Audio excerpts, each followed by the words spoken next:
welcome to our celebration. And we really do have something to celebrate this evening.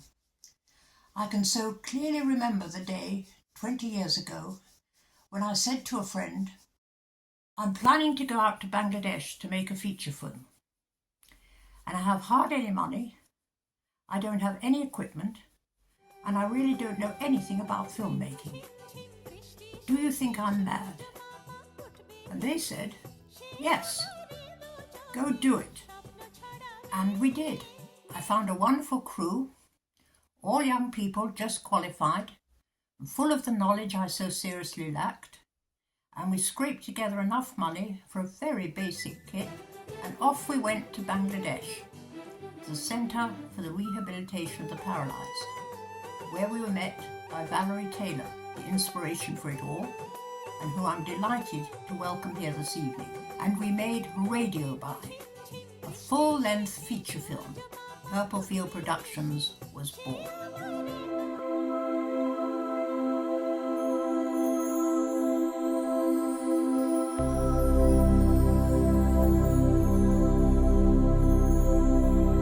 Perhaps the best thing about Radio By was that the star role was taken by someone who actually was disabled, and he was brilliant. But it would have been better still if the whole film had been made by people with disabilities. It had been their voice, not ours. But small digital cameras were coming in, and they were becoming affordable. And the wonderful thing about this is that it was possible to put into the hands of wheelchair users the ability to make their own films. This was really exciting.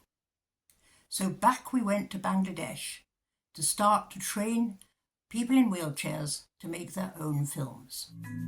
The filmmaking group lets wheelchair users in Bangladesh communicate their own message and increase awareness about disability. It was not too long before the Wheelchair Users Film Group were getting films on the national television channel. The first was Steps No, Ramps Yes.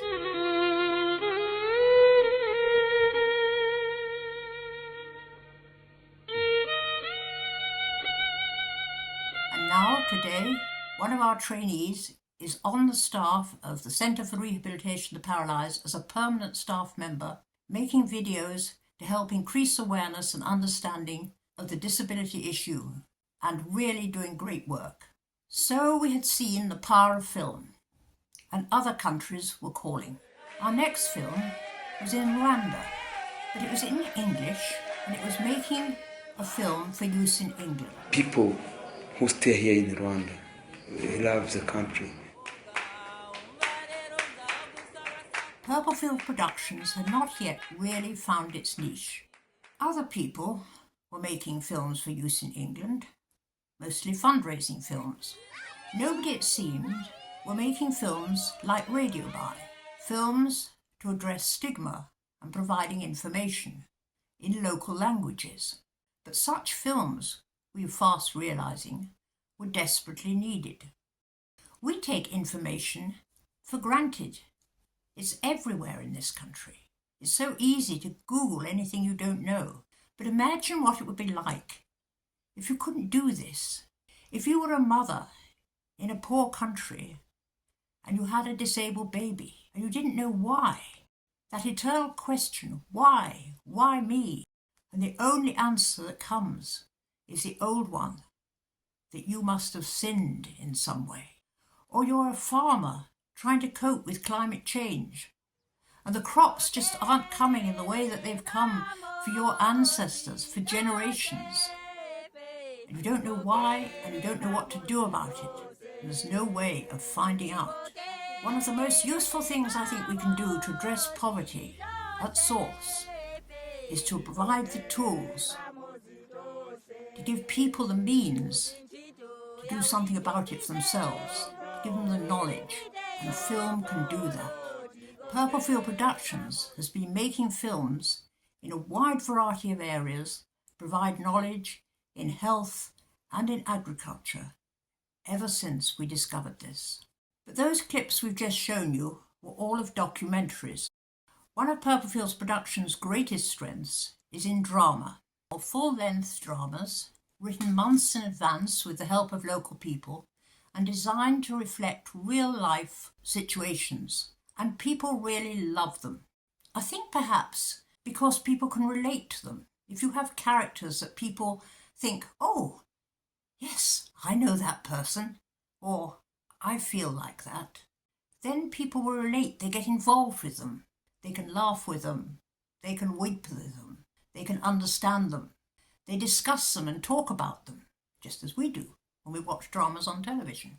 We found one of the most useful things is to arrange screenings and discussions afterwards. Sometimes subjects which people find normally very difficult to talk about, they will talk about after they've seen a film about it.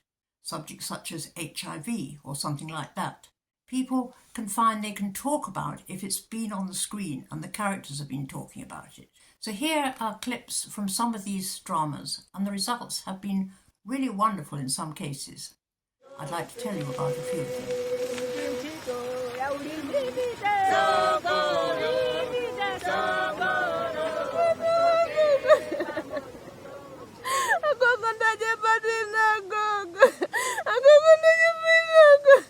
Case Mabere Jacinta, the farming drama, which we've often laughingly called in-house the Archers of Malawi, there was one village that made a resolution after the screening that they wouldn't beat their wives. I'd love to know how long that lasted, but even if it lasted for a little while, it was really something worth doing. Lisilo Julicana, or the Unknown in Kenya, we know has had a wonderful effect. Salome, the distribution manager there, managed to take it to an enormous number of villages, and it drew large crowds. And she gave us a report after each one. She would give the screening, then she'd lead a discussion. She was a trained health worker, and that was when some wonderful things happened. In Samburu, a father spoke to Salome after one of the screenings, and it transpired he had a daughter with cerebral palsy. They went to visit, and Salome wrote afterwards to tell us that she had met the girl, Ruth, who was 16 years of age but had never gone to school and was normally locked in the house because the family believed she had a curse from her grandmother. They had been able to make them understand that this was not the case and had advised the father to take his daughter for therapy and assessment for school placement. They were going back the next week with someone who would follow this up. In Meru, Salome met a man who confessed that he divorced his wife after conceiving a child with cerebral palsy, thinking it was a curse. They spoke for some time, and by the end of the discussion, he was ready to ask for forgiveness and bring his wife back. Nimekuwa nikifikiria kila kitu mliniambia kumhusu Grace na matumai yake na watu nafanya kazi. During the screening, when they saw the girl, she was acting as Grace. When I told them that Grace was my student and now she's in university, and they were like, is it true these children can learn? So you find that the attitude was changing. Even they could say it there, that I used to fear even holding a child with disability. When they see the film that give the causes of disability and showing that it is not the mother or the father to be blamed. We have so many such stories, I could keep you here all night. And in 2017, this film, The Unknown, won the World Cerebral Palsy Day Award for public awareness. Cerebral Palsy Awareness Film Drama for Kenya, a project by Purple Field Productions and partners. Superstition about cerebral palsy is widespread in Africa. Purple Field Productions' goal was to create a film to combat this fear and improve awareness in rural communities. PFP used a solar-powered backpack cinema with a trained facilitator leading a follow-up discussion. Initially, PFP aimed to reach an audience of 10,000 people in rural areas. They reached over 20,000 in 140 villages across Kenya. And we're still producing great dramas. I hope now we're going to show you a sneak preview of our latest major film, Beyond Sight.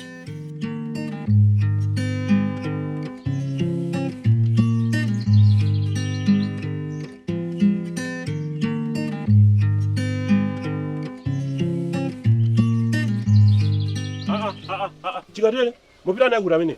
Mefuna dende na amafunika zikhaku panje nthawi. Hayi sakufunika buya nayi nyumba.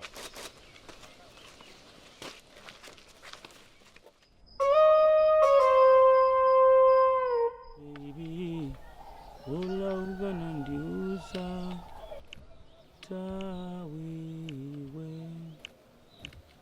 udikirira zidzaenda baby ola ungana ndiuza. Rafael, ukutani weka. Muti, is life worth a living? Yeah. We all have something that we live for. James Banda, Dobson, Ziambo, Lava, Manda. But it's not enough to make films if they don't get seen. Distribution is all important. And you'll have gathered from these last clips that getting them out there to the audiences is what really produces results. And we've had to think of many different ways of doing that. Early on, we started doing our own distribution, and a breakthrough came with the backpack cinema. How else could we get films to those distant villages without any electricity?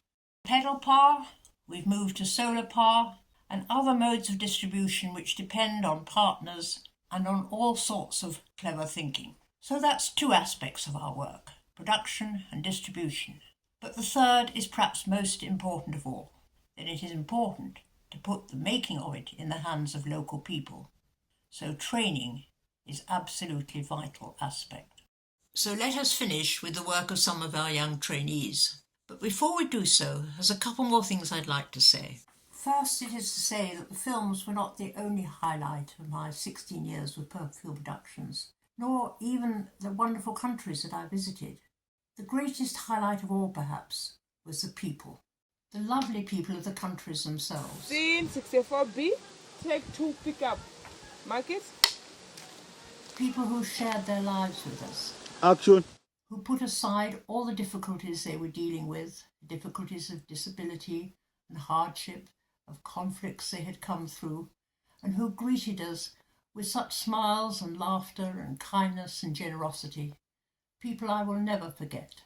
The crews, the young people who bravely took up the challenge and came with me and overcame and put up with the difficulties of uncertain transport, minuscule budgets, equipment that was of the poorest quality very often, I'm afraid, the demands of a daft old woman who asked for so much, the trustees who helped me and shared my burden and put up with all the difficulties and worries that I had, and you, the supporters, always so loyal and who kept us going through all these years.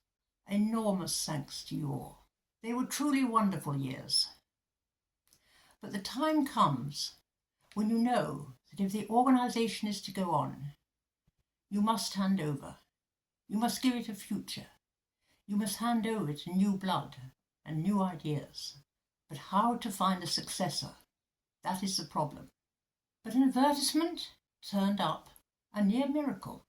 It not only found someone who was willing and able and more than qualified, but it found a relative of whom I had no idea existed. My great-great-grandparents are the great-great-great-grandparents of Kevin Waldy, and I was more than delighted to hand over to him.